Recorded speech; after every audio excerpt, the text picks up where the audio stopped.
এটা হচ্ছে traction control. তো ট্র্যাকশন কন্ট্রোল নিয়ে কিন্তু অনেক কথাবার্তা হয়েছে আমার ফেসবুকে, অনেক ধরনের বাজে কমেন্ট, অনেক ধরনের নেগেটিভ কমেন্ট। তো ট্র্যাকশন কন্ট্রোলটা কিভাবে কাজ করে সেটা আমি দেখাবো। তো দেখেন,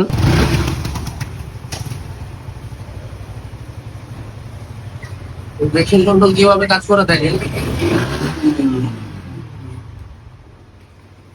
তো ট্র্যাকশন কন্ট্রোলটা কিভাবে কাজ করছে দেখছেন। এটা যেহেতু একটু পিছলা টাইল, তো টাইলসের উপরে কিন্তু আমি যতই পিক আপ দিই, যদি ট্র্যাকশন কন্ট্রোল কাজ না করতো সেক্ষেত্রে কিন্তু গাড়িটা স্কিড করতো বা পড়ে যেত। বা ট্র্যাকশন কন্ট্রোলে কি করছে, আমার অ্যাক্সিলারেশনটা কমাই দিচ্ছে, এটাই মূলত ট্র্যাকশন কন্ট্রোল। আর এটা নিয়ে আমি ফেসবুকে একটা পোস্ট করছিলাম, তারপর অনেকেই নেগেটিভ কমেন্ট করছে, অনেক ধরনের কমেন্ট করছে। এটা কিন্তু এবিএস না, তবে R15 ভার্সন 4 যেটা এম, যেটা এটাতে কিন্তু ট্র্যাকশন কন্ট্রোল এবং এবিএস দুইটাই আছে। কিন্তু ভার্সন 4 যেটা আছে, এফজেড ভার্সন 4,